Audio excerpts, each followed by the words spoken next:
आज बच्चों आज क्लास 11th में हमें एक्सरसाइज 12.3 स्टार्ट करना है।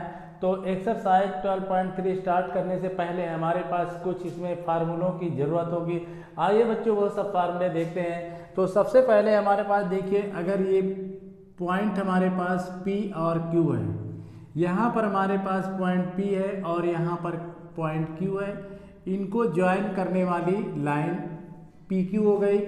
अब अगर हमारे पास कोऑर्डिनेट P के x1, y1, z1 हो और Q के कोऑर्डिनेट हमारे पास x2, y2, z2 हो और यहाँ पर कहीं पर भी आप यहाँ पर एक पॉइंट ले लीजिए R, इसके कोऑर्डिनेट x, y, z हो और अगर आप इनके कोऑर्डिनेट निकालना चाहें, कब निकालना चाहें? जब इनका रेशियो हमारे पास क्या हो, यानी PR ratio RQ is equal to M ratio N हो। ऐसी कंडीशन में अगर हमें R के पॉइंट फाइंड करने हो, ये पॉइंट हमारे पास कौन सा है? PQ का इंटरनली पॉइंट है R, तो इसके कोऑर्डिनेट हम फाइंड करने के हमारे पास फार्मूला है x, y, z is equal to mx2 plus nx1 divide में m प्लस n।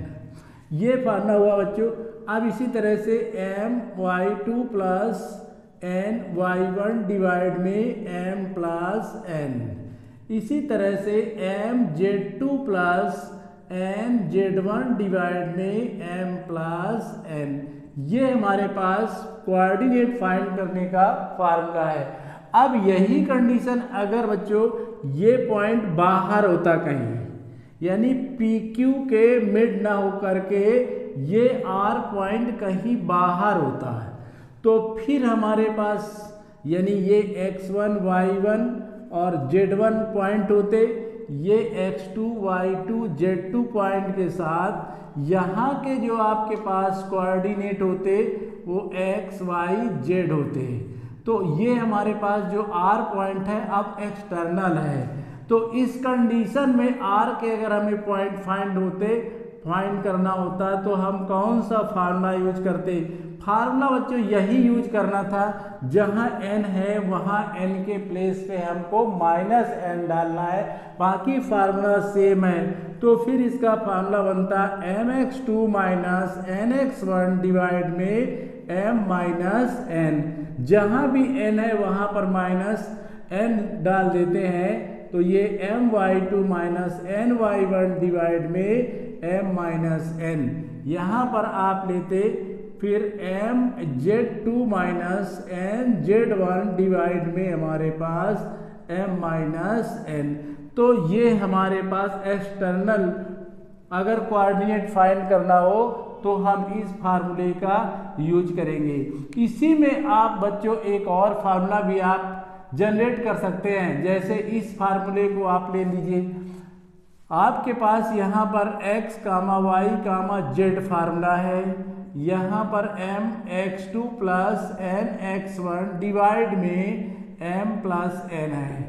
अब इसमें आप क्या करेंगे, इसमें n कॉमन ले लीजिए, तो यहाँ बनता है m by n x2 plus x1, यहाँ भी n कॉमन ले लीजिए तो m बाई n प्लस 1। अब ये कैंसिल हो जाते हैं। यहाँ क्या करते हैं बच्चों, k is equal to m by n let कर लेते हैं, तो फार्मूला आपके पास जनरेट होता है kx2 प्लस x1 डिवाइड में k प्लस 1। इसी तरह से हम इसमें y वाले टर्म में लेंगे तो my2 प्लस ny1 डिवाइड में m प्लस n। फिर इसमें भी कॉमन लेंगे तो हमारे पास n और यहाँ पर m by n y2 plus y1 divide में यहाँ n कॉमन लेंगे तो हमारे पास m बाई n प्लस 1 और इस तरह से n फिर कैंसिल होगा। फार्मूला इसकी जगह k डालेंगे तो k y2 प्लस y1 और डिवाइड में हमारे पास k प्लस 1। इसी तरह z के लिए भी फार्मूला हम कंप्लीट करेंगे, तो यहाँ पर बनेगा k z2 plus z1 divide में k प्लस 1। तो इस तरह से भी आप इस फार्मूले को नोट कर सकते हैं बच्चों। तो ये फार्मूले आपने नोट किए बच्चों। अब एक्सरसाइज हम इसके स्टार्ट करते हैं। फर्स्ट क्वेश्चन देखते हैं बच्चों, हमारे पास फर्स्ट क्वेश्चन है find the coordinate of the point which divides the line segment join the points -2, 3, 5 and 1, -4, 6 in the ratio। First part है 2:3 इंटरनली, सेकेंड पार्ट है 2:3 एक्सटर्नली। तो अब हमारे पास वन क्वेश्चन में ही 2 पार्ट दिए गए हैं, तो सबसे पहले हम फर्स्ट पार्ट का सलूशन करते हैं बच्चों। तो फर्स्ट पार्ट के सलूशन के लिए देखिए बच्चों, हमारे पास कोऑर्डिनेट दिए गए हैं। अब ये आपके पास पॉइंट है, देखिए ये हमारे पास ये A और ये B। यहाँ पर हम कोऑर्डिनेट लेते थे x1, y1, z1। ये हमने इसके कोऑर्डिनेट ले लिए और ये हमारे पास कोऑर्डिनेट होंगे x2, y2, z2। यहाँ पर कहीं पर भी आप ले लीजिए 2:3, यानी इधर 2 इधर 3, और यहाँ पर x, y, z कोऑर्डिनेट है। यही कोऑर्डिनेट आपको बताना है। अब इसको आप कोई सा पॉइंट लेट कर लें। तो यहाँ पर हमारे पास A के कोऑर्डिनेट देखिए बच्चों है -2, 3, 5, जबकि B के कोऑर्डिनेट हमारे पास है 1, -4, 6। अब हमें रेशियो जो दिया गया है बच्चों M यानी AM ratio MB = M ratio N = इसको M मत लेट करो बच्चों, यहाँ C लेट कर सकते हैं। तो AC और यहाँ पर होगा यानी BC यानी CB। ये हमारे पास है 2:3। अब हमको इसमें फार्मूला डालना है बच्चों। देखिए फार्मूला हमारे पास क्या बनने वाला है, x, y, z = फार्मूला है mx2 + nx1 डिवाइड में हमारे पास m + n। तो पहले इसी को सॉल्व कर लेते हैं बच्चों। तो यहाँ पर देखिए m हमारे पास है 2, m की वैल्यू 2, x2 हमारे पास है 1 और n की वैल्यू 3, तो x1 हमारे पास है -2 और डिवाइड में हमारे पास 2 + 3 होगा। तो यहाँ 2 - 6 डिवाइड में 5, फाइनली इसका जवाब होगा 4/5। अब आइए दूसरे फार्मूले इसी में पार्ट लेते हैं। तो my2 + ny1 डिवाइड में हमारे पास m + n। ये y की वैल्यू के लिए अब m2 है, y2 देखिए हमारे पास -4 है, y2 -4 है प्लस n3 है, y1 हमारे पास देखिए 3 है और डिवाइड में वही 2 + 3 बनेगा। इस तरह से इसको आगे सॉल्व करते हैं तो -8 + 9 डिवाइड में 5 और इसका फाइनली आंसर आएगा 1/5। इस तरह से ये y की वैल्यू मिल गई। अब z के लिए फार्मूला अप्लाई करते हैं। तो यहाँ mz2 + nz1 डिवाइड में m + n। अब यहाँ पर m की वैल्यू हमारे पास 2 है और z2 की वैल्यू हमारे पास 6 है और n की वैल्यू 3, z1 हमारे पास 5 है। इसका सलूशन आगे करते हैं डिवाइड में 2 + 3। अब 6 12 हो गया प्लस 15 और बाई 5, मतलब फाइनली आंसर इनका प्लस करेंगे तो 27/5। इस तरह से आपको कोऑर्डिनेट फाइंड हो गए। ये तो बच्चों थे कोऑर्डिनेट किसके, जब हमारा ये C पॉइंट कहाँ था, ये पॉइंट हमारा था इंटरनली। अब एक्सटर्नली पॉइंट के लिए देखिए, तो एक्सटर्नली पॉइंट के लिए हमको क्या करना है, इसमें कुछ नहीं करना बच्चों, केवल n के प्लेस पे माइनस डाल देना है। तो सेकेंड पार्ट के लिए फिर वही कंडीशन फार्मूला डालते हैं। तो अब हमको यहाँ पर लेना है एक्सटर्नली के लिए एक्सटर्नली, और इसके लिए आपको पॉइंट लेना है। फार्मूला डालेंगे x, y, z = mx2 + nx1 divide में m + n। अब यहाँ पर देखिए बच्चों, अब इसके बाद इसमें इसको नोट करते हैं पहले बच्चों, फिर आइए बच्चों अब हमें एक्सटर्नली पॉइंट फाइंड करना है। एक्सटर्नली पॉइंट फाइंड करने के लिए आपको फार्मूला अप्लाई करना है। तो आइए फार्मूला अप्लाई करते हैं x, y, z। तो इसमें खास कुछ नहीं करना बच्चों, n के प्लेस पे हमको माइनस करना है, -nx1 डिवाइड में m - n। यहाँ पर my2 माइनस का ny1 डिवाइड में हमारे पास m - n। यहाँ पर फिर m z2 माइनस का n z1 डिवाइड में हमारे पास m माइनस n। इस तरह से इस फार्मूले का आपने यूज किया। अब वैल्यू डालते हैं, देखो m की वैल्यू 2 है, x2 वही रहेगा हमारे पास, देखिए x2 हमारे पास 1 है, माइनस n 3 है, x1 आपके पास माइनस 2 है। तो अब इस तरह से डिवाइड में हमारे पास 2 माइनस 3 बनेगा। इसी को सॉल्व करते हैं पहले, तो 2 माइनस माइनस प्लस का 6 और डिवाइड में माइनस 1, फाइनली इसका 8 डिवाइड में माइनस 1 यानी माइनस का 8। तो ये वैल्यू थी किसकी, x की।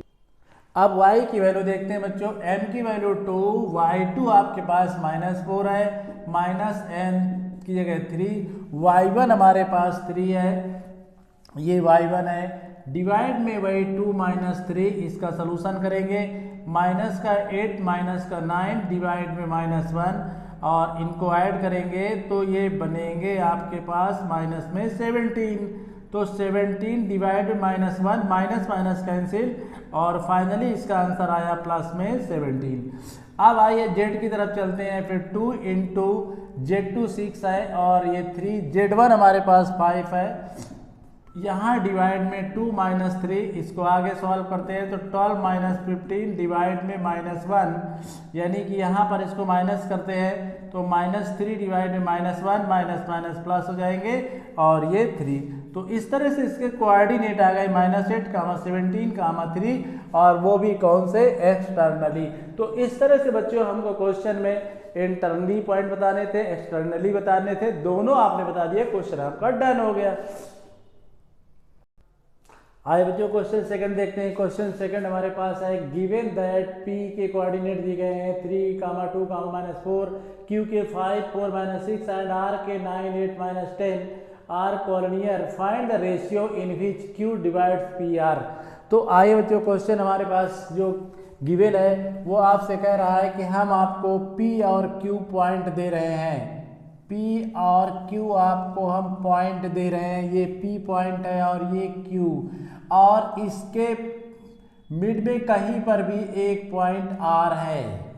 अब इसके बाद आपको क्या करना है, P के कोऑर्डिनेट है 3, 2, -4 और Q के कोऑर्डिनेट है 9, Q के कोऑर्डिनेट आपके पास है देखिए 5, 4, -6, R के कोऑर्डिनेट है 9, 8 और -10। अब आपको क्या करना है बच्चों, इसका रेशियो बताना है, यानी PR और RQ का रेशियो बताना है। और ये जो पॉइंट है कॉलोनियर है, मतलब बिल्कुल स्ट्रेट लाइन में है, ऐसा क्वेश्चन ने हमको बताया है। तो ऐसे क्वेश्चनों के सलूशन के लिए देखिए बच्चों, जो हम रेशियो लेट करते हैं तो इसका रेशियो K रेशियो 1 लेट करते हैं, K रेशियो 1, और इसमें जो ये वैल्यू हम इसकी K लेट कर लेते हैं तो इधर की 1। तो इसके लिए ऐसी कंडीशन में बच्चों देखिए ये हमारे पास x1, y1 और z1 बनेंगे, तो फिर ये हमारे पास x2, y2 और z2 बनेंगे, जबकि ये हमारे पास होंगे x, y, z। अब इसके लिए हम फार्मूला डालते हैं बच्चों, देखिए तो फार्मूला हमारे पास होगा x, y, z, और इसकी कंडीशन में हमारे पास फार्मूला वही है m, अभी आपको पीछे फार्मूले में बताया था k = m/n। तो यहाँ पर फार्मूला बनता था k x2 + x1 डिवाइड में k + 1। यहाँ पर आप फार्मूला डालेंगे k y2 + y1 डिवाइड में k + 1। अब यहाँ पर डालते हैं आप formula k z2 + z1 divide में k + 1। ये फार्मूला आपने डाल दिया। फार्मूला आपका वही है इंटरनली जो आपने फार्मूला यूज किया था, अब उसमें m/n की जगह हमने k डाल दिया है। तो यहाँ पर देखिए बच्चों ये वैल्यू हमारे पास है 9 और 8 और यहाँ -10। यहाँ k की वैल्यू हमको नहीं पता, और x2 आप देखिए x2 हमारे पास 5 है और x1 आपके पास कितना है 3 और डिवाइड में k + 1। यहाँ पर भी k की वैल्यू नहीं, y2 आपके पास कितना है 4 और y1 आपके पास है 2 और डिवाइड में k + 1। अब आप देखिए यहाँ k और z2 हमारे पास -6 है, z1 आपके पास यहाँ पर -4 है, तो यहाँ पर -4 बनेगा और डिवाइड में हमारे पास के प्लस 1। इसको और सॉल्व करते हैं तो 9 8 माइनस 10। अब इसके बाद इसको सॉल्व करेंगे 5k प्लस 3 डिवाइड में k प्लस 1। अब यहाँ से 4k प्लस 2 डिवाइड में k प्लस 1, यहाँ पर -6k और -4 डिवाइड में k प्लस 1। अब हमें बच्चों रेशियो के लिए k की वैल्यू चाहिए। k की वैल्यू कैसे फाइंड करेंगे? आप देखिए बच्चों, ये x की वैल्यू है तो ये भी x की वैल्यू है, तो आप इनमें से किसी को इक्वल कर सकते हैं। 9 इसके इक्वल होगा तो 8 इसके इक्वल होगा, तो फिर 10 किसके इक्वल होगा? 10 इसके इक्वल होगा। लेकिन आप किसी को इक्वल करेंगे, रेशियो सभी से सेम आना है। तो आइए लेते हैं फर्स्ट से ही। तो हमारे पास यहाँ 5k प्लस 3 डिवाइड में हमारे पास k plus 1 is equal to 9। Cross multiply करते हैं बच्चों, तो 9k plus 9 is equal to 5k plus 3। Solve करिए, इसको लाते हैं 9k में से 5k माइनस करते हैं और ये 3 माइनस का 9 बनता है। तो यहाँ पर आपके पास 4k is equal to minus का कितना बचेगा? 6, और k is equal to -6 divide में आपके पास कितना आने वाला है? 4। इसको एक बार कैलकुलेशन चेक करिए बच्चों, इसका कैलकुलेशन देखिए बच्चों, यहाँ पर आपको q डिवाइड कर रहा है, यानी q के कोऑर्डिनेट यहाँ पर होने चाहिए, q यहाँ पर आपको रखना चाहिए, r यहाँ रखना चाहिए। तो कोऑर्डिनेट बच्चों यहाँ आपको नोट करने चाहिए 5 और 4 और -6, जबकि यहाँ पर आपको कोऑर्डिनेट डालने चाहिए थे 9 8 और -10। यहाँ पर आपके पास Q होना चाहिए बच्चों और यहाँ पर आपका R होना चाहिए था। तो इस तरह से आप देखें बच्चों, ये आपके पास x1 y1, यहाँ पर आपके पास बनेगा x y z और ये x2 y2 z2 चलते रहेंगे। अब यहाँ पर आपको वैल्यू चेंज करना बच्चों, तो यहाँ पर आपके पास कोऑर्डिनेट जो होंगे वो आपके पास बनेंगे 5 4 -6। अब यहाँ x2 देखिए बच्चों, x2 हमारे पास यहाँ क्या होगा? 9 होगा x2, और x1 यहाँ पर 3 होगा, और यहाँ पर आप देखिए y2 हमारे पास 8 होगा यहाँ पर, तो यहाँ 8 डालेंगे। y1 हमारे पास 2 करेक्ट है। यहाँ z2 हमारे पास देखिए माइनस का 10 है, यहाँ माइनस का 10 और ये करेक्ट है। अब इसको सॉल्व करेंगे बच्चों, तो यहाँ पर आपके पास जो कंडीशन है वो 5 4 -6 की बनने वाली है। तो यहाँ पर आपके पास 9k बनेगा और यहाँ आपके पास 8k होगा, तो यहाँ आपके पास 10k होगा। अब आप इक्वल कर सकते हैं, इसको 5 के इक्वल करेंगे।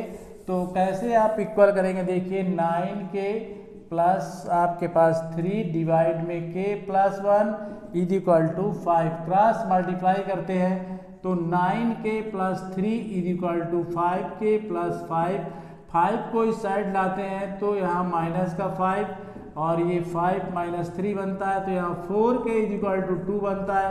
k इज इक्वल टू आपके पास 2/3 और ये m/n के इक्वल होता है 2/3। तो m ratio n is equal to 2:3।